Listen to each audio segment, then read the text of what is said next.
Good afternoon, everyone. My name is Ellie and welcome back to Thoughts at 3, our online live assemblies. I'm sure lots of you might have met me before. If you are one of our regular viewers, you may have noticed I've changed locations today. There seems to be a lot of building work and gardening going on, so I've just moved to a different room in the house, but apologies if you hear any strange noises or if the signal is not so good because I'm further away from the Wi-Fi. But I think we should be okay, and I'm very glad that you are here with us again, either live on Facebook or YouTube, or maybe watching this slightly later for another Thoughts at 3. All this week and next, we are meeting the team. That is where we're getting the opportunity to find out a bit more about our team leaders. Because at Southampton City Mission, normally, we would love to be going into schools right now, doing assemblies, question of faith RE days, year 6 transition support, and all of the fun that we get to have in school. Obviously, not doing that at the moment, but we are loving coming to you thanks to the internet online. But we thought this would be a perfect time for you to get to know a bit more about the team. I feel like you might know me already and Matt, but it's not just the two of us. So each day this week and next, we are meeting one of our teams so you can get to know them a little bit better. And this afternoon, I'm very excited to be joined by Ruth. So I think she's ready. I'm going to bring her into our live stream. Good afternoon, Ruth. Hello, Ellie. Hello. Fantastic. Well, it's very good to have you with us. I wonder, Ruth, if you wouldn't mind introducing yourself a bit, telling everyone a little bit about yourself. Yes, I'm obviously Ruth. I'm a full-time mum with some teenagers, challenges of good and bad. I also enjoy doing the craft like Ellie, not necessarily the same ones, but enjoy doing crafts. And it's probably why I help out at City Mission behind the scenes more. But obviously, yes, I do come into the schools, packing the boxes ready for the crafts. If you've ever done the wobbly leg story, it's probably me that's made them, and cutting out however many is needed. Well, that's what I do. And obviously other different crafts. I have done many things, and obviously Duncan said about the pig, that was me. And other things of like the house for assemblies and wings and other crazy things that there's too many to mention now. I've been doing it since just before Matt, about the May before Matt joined in the September. So I think that was about 2014. So yes, a bit of a while. Absolutely. So you've definitely been with the team a while, but we are so blessed to have you. And I can confirm that we have a lot of craft supplies that we take into school, and Ruth does a fantastic job at preparing them all. So just like you might have seen if you've watched any of our other Meet the Team assemblies, I've got some prepared questions I'm going to ask Ruth. But if there's anything that you also want to know, those of you that are watching live, then make sure you put your questions in the comment and we will see if there's time, if Ruth can answer those as well. But first, Ruth, onto the prepared questions that we often get when we invite some team leaders into schools. I would like to know, first of all, what do you get up to when you're not volunteering with SEM? Obviously, being a full-time mum, that brings its challenges, especially at the moment, having 2 teenagers trying to do schoolwork, very different levels. So one I can cope with, one a little bit out of my league, but I have learned some things in secondary school since I've left in the last few weeks. So that's all good. Obviously, I've said about doing different crafts. I like making cards and the knitting and the sewing and making things in general. So it's all good fun, and enjoy doing what I can to help out. Fantastic. That is brilliant. I can see some people are joining in the conversation already. We've had Matt saying it's not just some of the crafts that you make like paper legs, but also sometimes there's a bit of glitter involved, and we often come back to the office finding like a glitter bomb has gone off. That hasn't happened for a while, but yes, it has happened. It's all the joys of doing schoolwork, isn't it? Absolutely right. Couldn't agree more. Well, like we've mentioned in the other assemblies, those volunteers like yourself and others that we get involved with the school's work, we say that they have all chosen to be a Christian at some point in their life. They also believe in Jesus. And so when we go into schools, that's the kind of message we are sharing with everyone we meet. So my next question for you, Ruth, is how or why did you become a Christian? Well, like yourself, I was brought up in a Christian home, always going to church from a very young age. We had a kids club as well. It didn't, so obviously that was the norm, as we didn't realise there wasn't anything else at the time. But my sister, she's about a year and a half younger than me. She, on a Sunday night, decided that she wanted to be a Christian and follow Jesus.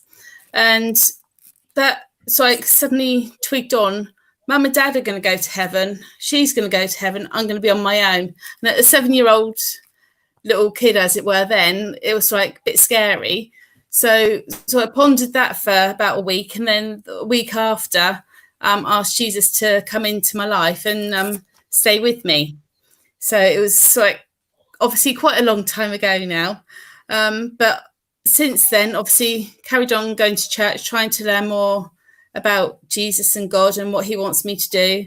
And if he wasn't with me, I certainly wouldn't be doing this now. Because it's a bit nervous doing this sort of thing. But yes, put myself there to say, yes, I'm one of his. It's fantastic. And I know Ruth was a little bit nervous about coming to join us. So we had a little practice earlier. We got the tech all sorted. But thank you so much for joining us. It's brilliant that you can kind of come on and share your story. And I love that every person we ask this to, how did you become a Christian? Why did you become a Christian? Everyone's story is a little bit different. But I love that. Thank you for sharing, Ruth. So having kind of chosen to follow Jesus since about 7 years of age, I'm guessing you've heard a fair few Bible stories over your few years of following Jesus. So Thanks, my Ellie. question is, what is your favourite story from the Bible? This might be for you personally, or maybe one we share in school with children. I don't believe you share this one. I certainly haven't done any craft on it. I'll put it that way. I like the story of Job. He goes through an awful lot of problems. The devil says to him that you're only following Jesus or God at the time because of all the good things he gives you. But Job proves that no, it's not because of what God keeps giving him. It's I want to follow and serve God. And he goes through an awful lot of bad times. I think most of his family get killed in various different ways. And it's just like really, however bad your life is at the time, it's never as bad as Job. And it's like encourages you to carry on. And a couple of verses that give me strength is actually in Job at the very last chapter, in chapter 42 and verse 2. I know that you can do anything and no one can stop you. Also in Philippines, it says near enough the same thing of I can do anything through Christ who gives me strength. And it's just like reassuring that God is there, whatever, whether it's the good, the bad, or sometimes even the ugly, as it were, that he's always there to help out. Absolutely right. Fantastic. Thank you so much for sharing that. I agree. I don't think I've ever talked about Job in school before, but maybe we'll have to get our heads together, see if we can come up with a craft so that we can share it especially. And I love that Philippians verse as well. And just as another encouragement, Matt says, you don't have anything to fear. You're doing a fantastic job. Thank you so much. Okay, well, we have got a question coming in. Now, if you want to ask Ruth another question, now is your chance to ask it. But I've got one more I want to ask her myself first, which is, what do you like most about being part of the schools team with Southampton City Mission? Yeah, I did have a little bit of a think about that before, because obviously we knew the questions coming up. It's great being in a team, whether it's people that you don't know, but you seem to sort of be able to get on with them because you've got the Jesus bond, as it were, and it's very difficult to explain that to people that don't get it. The main thing that I really enjoy, apart from being in that team, is when you get a young child or even a slightly older child that doesn't really want to engage, and they sort of kick up to start off with, then you get sort of beside them to have a little bit of a chat with them, and they're willing to do the craft or the words depending on the story. And once they've sort of got into it, they really enjoy it, and their sort of faces like light up, say, I've actually achieved something, which it's so good to be able to help them get through the difficult part that they had originally, and just sort of be able to be like everybody else rather than the suck out one that's always the nuisance type thing. Yeah. So yes, it's good. Yeah, that's I seem to be able to pick them out. I don't deliberately do that, just the way it seems, because obviously I have different problems with one of my own children, so perhaps I just naturally home in on the ones that need the extra bit of help. Fantastic. Thank you so much for sharing that. And of course, that's why when we go into schools, we try and take a whole team so that we can really, spend time with the children, get to know them a bit better. And if anyone needs that kind of one-on-one, we've got the extra volunteers there to help us as well. So we have actually got some questions coming in here. And I've got a question from Lucy, first of all. Now, I know you're a bit worried about these, so I'll try and give you a bit of thinking time as well. But Lucy would like to know, what's your most memorable craft you've made for Southampton City Mission? You've already mentioned those wobbly legs that you spend a lot of time cutting out the pieces for. Would it be that, or is there another more memorable craft? Probably the one that sticks in my mind as well as a one-off rather than a recurring one was it last September, maybe the September before, I can't quite remember. They were doing the sower story in the assemblies. I had to do quite a few flower pots, make those ready, and quite a few pairs of wings, of blackbirds and wings. And it was, you had to obviously cut the shapes and get all the black masking tape, and there were several rolls involved. But yes, it all worked out and everybody enjoyed it. Fantastic. So that was good. Yes.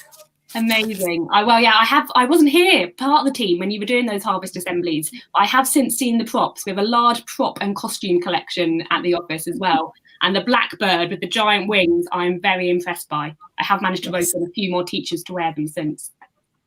Oh, good. Well, Teresa has asked a kind of similar question, although it could be different. She wants to know which craft do you most like helping children in school to make? So not just kind of the props and things you've made, but what do you like helping the children with when we get them to do crafts? Yes, that's a bit more of a tricky one. It's probably the mosaics. Obviously it's on the very younger side. It's great when you can get a child to understand that doing a little bit of the same colour in one place rather than just getting any colour any place, which whereas there have been a few very, very brilliant ones, and it's a case of you can't believe a year R has done that, which it's like so rewarding rather than just the placing it on. I don't really give anything for it. I'm just going to do it quickly and get it over and done with, rather than some do really take care and you can see the story behind it. Yeah, brilliant. I love that. I think I would definitely agree as well. It's brilliant to see even, some of the youngest children we meet, the year R, the 4-year-olds, taking their time, really caring and considering their artwork that we do. Fantastic. Well, I have actually got one more question for you, which comes from Barry. And I think there's a bit of a theme with our questions here today. They obviously know you are craft. Barry would like to know, what's the worst craft to have to put away at the end of the day? I don't know if that's in school or whether it's kind of in the boxes that we bring back and just leave for the lovely dream team to unpack for us. What is the worst craft to put away? Probably, trying to think. I know what I want to call it, but that's not the right name. When they've got lots of the bottle tops and pipe cleaners and all the other bits that they need for either, sometimes it's games or sometimes it's a picture, and all the, so lots of little bits to make one big thing for the schools. It's great in the schools, but obviously coming back, it is a lot better than it used to be. Just it's still a bit bulky and everything else to try and put in the right places. But yes, it's all good. You know that if you put it in one week, you know you've got it coming back the next week. So yes, those kind of collages and junk modelling, and that's the one. Yes. Fantastic. Hope that answers your question, Barry, and thank you to everyone that has asked Ruth the question. We've got a few more people commenting. Lucy thinks that glitter might be the worst thing to have to put away. Barry, it sounds like, is not a fan of the glitter either. Lucy is remembering some of the crafts that you've done and the costumes, so thank you so much for all of those. Ruth, I wonder, before we finish for this afternoon, would you like to end our time together by saying a prayer for us? Yeah, okay. Fantastic. Dear Lord Jesus, thank you that we've been able to come and share bits of your word, and that we've been able to see some different questions and answer the questions. And we just say thank you for that, and that people will be able to hear it and to understand a bit about you, and may be able to read the book of Job and be able to find out a bit more about you. Amen. Amen. Ruth, thank you so much for joining us. I'm looking forward to when we're back in schools and we can get all of those craft supplies ready again, and hopefully have you join us in school as well. But for now, thank you so much. I will see you soon. Thank you. Okay, thank you. Fantastic. Well, thank you so much to Ruth and all of the team that help us out. Maybe even if you're an adult watching right now, you've been inspired and want to get involved with the team too. We're always looking for more volunteers, whether that's in school or even a bit more behind the scenes as well. I think Ruth showed there's a lot of prep work that goes on. Well, we are coming to the end of our time together this afternoon. I just want to remind you of a few things. As always, we are telling all the Year Sixers about our circle selfies. You've probably heard me or Matt mention this before. This is our special city-wide art project that we are asking all Year 6 students, those that are moving to Year 7 this summer, to get involved with. If you want to find out a bit more about it, go and check out our website. You can find out the worksheet that you need on that address right there, citymission.co.uk/schools/circle-selfies. Or if you are maybe a Year 6 teacher or a Year 6 student that wants to get your teachers more involved, then check out all the stuff we are doing to help with transition right now as well. The last thing I want to do is to let you know about tomorrow's live Thoughts at 3 assembly, where Matt will be back and he will be joined by one of our other team leaders, Teresa. Teresa, you might have seen, she likes to join us in these assemblies and ask some questions, but now you're going to get to meet her face to face. So when we are back in schools, you know all about her as well. For now, though, I want to say have a fantastic rest of your day. Enjoy the afternoon, and we will see you again very soon. Goodbye.